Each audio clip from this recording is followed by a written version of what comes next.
یا اللہ الصلاۃ والسلام علیکہ یا رسول اللہ اما بعد۔ سلسلہ ہے ناظرین کے سوالوں کے جواب دینے کا۔ ناظرین میں سے ایک نے ہمارے کسی ویڈیو کے کمنٹس میں یہ سوال لکھا ہے کہ کتے کی پیدائش کس چیز سے ہوئی ہے۔ میں انشاءاللہ آپ کو جواب پیش کرتا ہوں، توجہ کے ساتھ آپ یہ جواب سماعت کیجئے۔ انشاءاللہ آپ کے سوال کا جواب بھی ہوگا اور ایک نہایت یونیک معلومات بھی آپ کو حاصل ہوگی۔ جب اللہ تعالیٰ نے حضرت سیدنا آدم علیہ السلام کا پتلا بنایا، یاد رکھیں کہ سیدنا آدم علیہ السلام وہ عظیم الشان شخصیت ہیں جو تمام انسانوں سے پہلے پیدا کیے گئے۔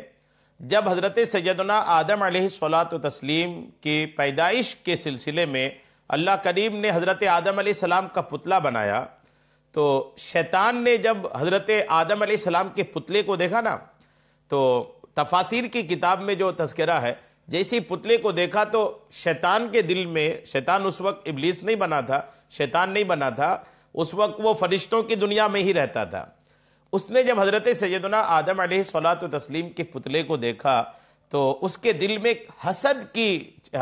کی روشنی جلی، ایک حسد کی چنگاری اس کے دل میں ایسے جلی کہ اس نے فرشتوں سے کہا کہ فرشتوں، اگر اس پتلے کے اندر جان ڈالنے کے بعد اس کو ہم لوگوں سے افضل بنا دیا گیا تو کیا تم لوگ مانو گے؟ کیا تم لوگ اس کی پیروی کرو گے، اس کی افضلیت کا اقرار کرو گے، اس کو افضل مان لو گے؟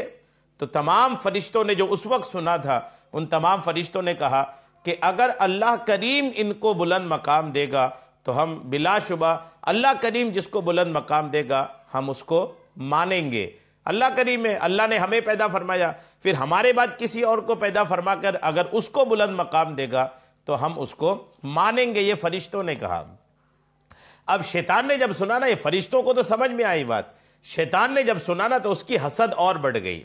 اور حسد بڑھنے کی وجہ سے اس نے حضرت سیدنا آدم علیہ السلام کے پتلے پر تھوک دیا۔ حسد کی وجہ سے، جلس کی وجہ سے اس بدبخت نے حضرت آدم علیہ السلام کے پتلے پر تھوک دیا، اور اس جب اس نے تھوک دیا نا تو اللہ کریم نے حضرت آدم علیہ السلام کے اس جگہ پر جہاں پر فرشتے کی تھوک پڑی تھی، فرشتوں کو اللہ نے حکم دیا کہ اس جگہ کو کورید کر کے، کھود کر کے نکال لو جہاں فرشتے کی تھوک ہے، اور اس کو کھود کر کے نکال لو۔ اب یہ کہ جب اس جگہ سے جہاں فرشتے کی تھوک پڑی تھی، جب اس جگہ کو کھودا گیا تو وہ جگہ گڈھا ہوا، اور وہ گڈھا ہی جو ہے نا، وہ جو گڈھا بنا وہی حضرت آدم علیہ السلام کا ناف بنا۔ اور پھر وہ آدم علیہ السلام کی اولاد میں جاری ہے کہ ہر انسان میں ایک ناف ہوتا ہے جس میں ایک گڈھا ہوتا ہے، اور یہ گڈھا جو ہے نا وہ فرشتوں کی تھوک کی وجہ سے، وہ